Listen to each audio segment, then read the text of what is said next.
Ladies and gentlemen, boys and girls, children of all ages, this is a video I am so happy that I get to make after the last, however long it's been a good few years, maybe 3-4 years at this point. Realm Royale finally has an update on the PTS. Now, I haven't been able to get a game. The Europe servers are basically dead as far as I can tell, and I spent about 10 minutes yesterday and another 10 or 20 today trying to get on to get a game. The America servers are apparently better, so I was going to try that, but then the ping would be too bad, but we might try that for a stream if we have time before the PTS goes down on Monday. But for right now you can download the PTS and go play a new updated version of Realm Royale called Realm Royale Reforged. And right now I'm going to read you the patch notes. Let's go. Okay, so from High Res Thor in the Realm Royale Discord. PTS patch notes. Not final build for release. It's not a final build. Greetings and welcome to Realm Royale Reforged. This is a PTS test for upcoming content and the new direction of Realm Royale. We have a lot to get through in this post, so let's get started. I want to first talk about why we are doing a PTS, even though we are not talking about the game publicly until we are closer to release. Our team values feedback and player input. They always have. That's just a fact. To avoid putting promises behind empty words, we feel like a PTS that can have actionable changes before the build goes live is an important key to Realm success. So it sounds like they want Realm to be successful this time, after being just black sheeped. To be frank with you, with a small team like ours, this commitment comes at an increased development cost to us, and I am super proud that our team has decided to shoulder this increased cost of time, money and energy, because we know that the community deserves it, full stop. This PTS is not under NDA, but is an early build, so please temper your expectations and give feedback. Armour pieces are back. Runes are gone and replaced with armour. Old school Realm Royale players will recognise the buffs afforded to armour and bring back that feeling of progressing your characters throughout the match. But this time you have more choice in how and when your character gets stronger. The helmet gives you a cooldown reduction. Breastplate gives you armour per 5 and health per 5 it looks like. Gauntlets give you reload and weapon swap speed, and greaves give you a movement speed and movement mount speed. Class locking is back. Mages are flinging fireballs and warriors are getting enraged. Class weapons and abilities are now locked behind classes again. You now have more flexibility in how you play your class. Now a few things to note.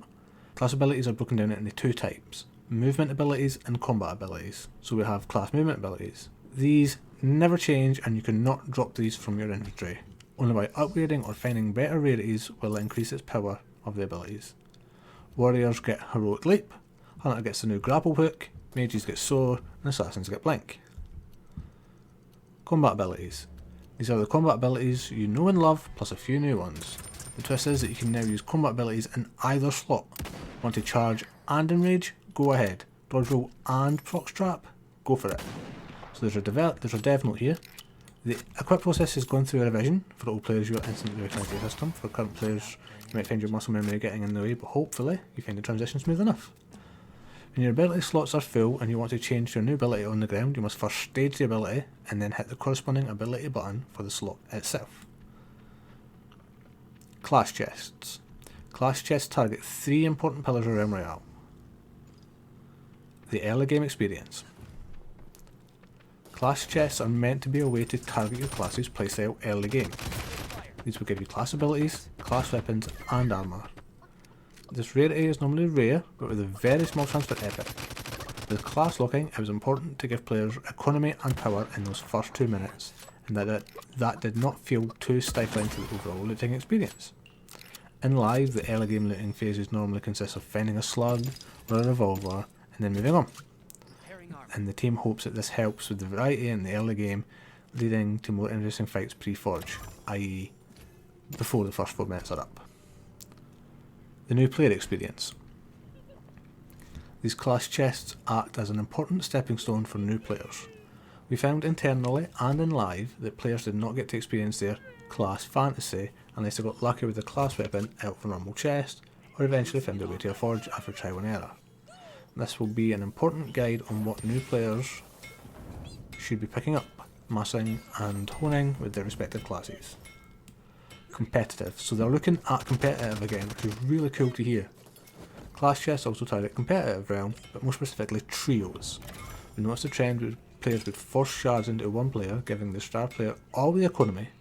This had the unfortunate effect of stifling early game fights and contributed to teammates' inability to contribute to those key early engagements. Talents are gone.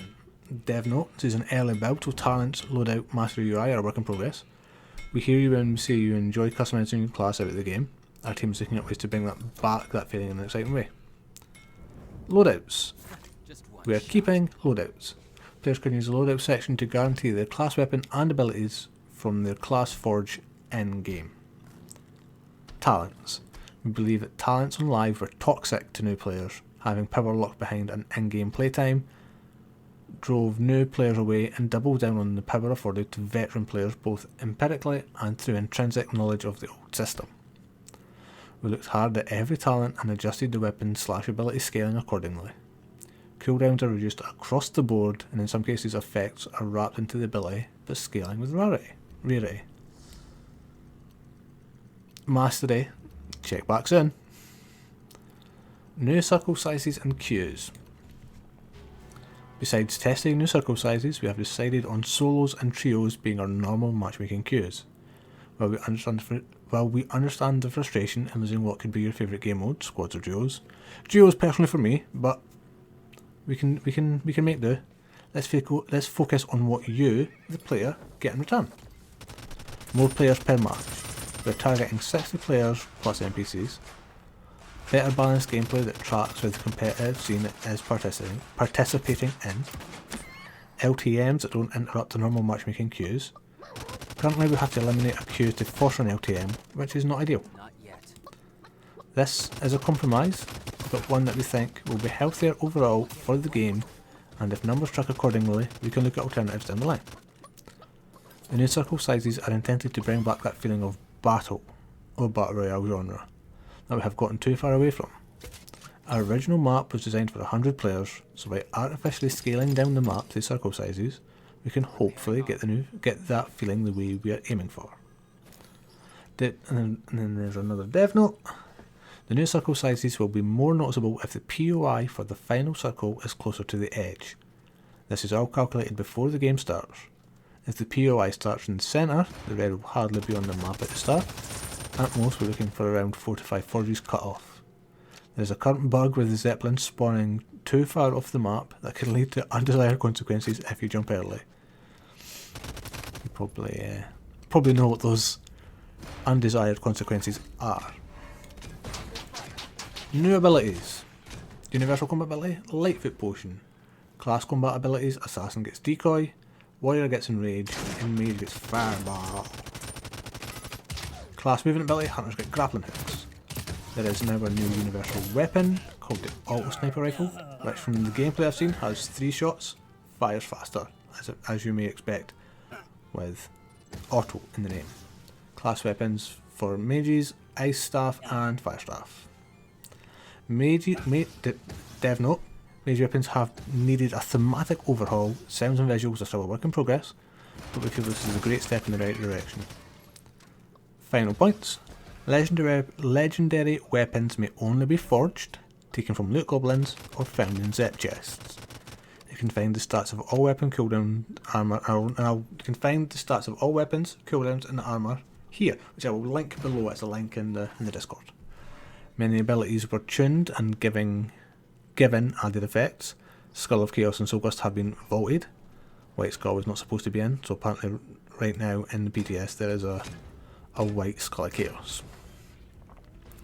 Then we get into the known issues. Gizmo the chicken is bugged on the PTS, do not buy it. In character select if your character is invisible. Go to the character loadout screen, select the default skin. Players may get stuck if they jump out with the Zeppelin too early. Fire and Ice Staff sounds are a work in progress.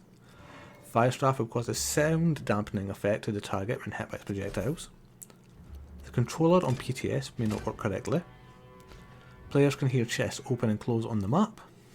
Crafting armour can craft the wrong piece or a duplicate. Equipping 2 snipers will cause a camera bug forcing, third person on your first slot sniper. When having no ammo with an ice staff or fire staff, you can cancel your sword or ice block while in use from reloading. Ice block has known issues with refire.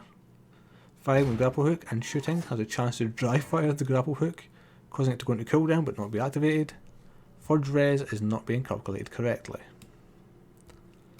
So now, we're at the wrapping up section. Wrapping up. This marks the start of the journey. We have a very long way to go. We feel like this is the time to start letting us in, and together we can start reforging Realm Royale to new heights. Not every change we make will land with every single person, and Thor has always asked the player what Realm means to them, and have always been given a different answer.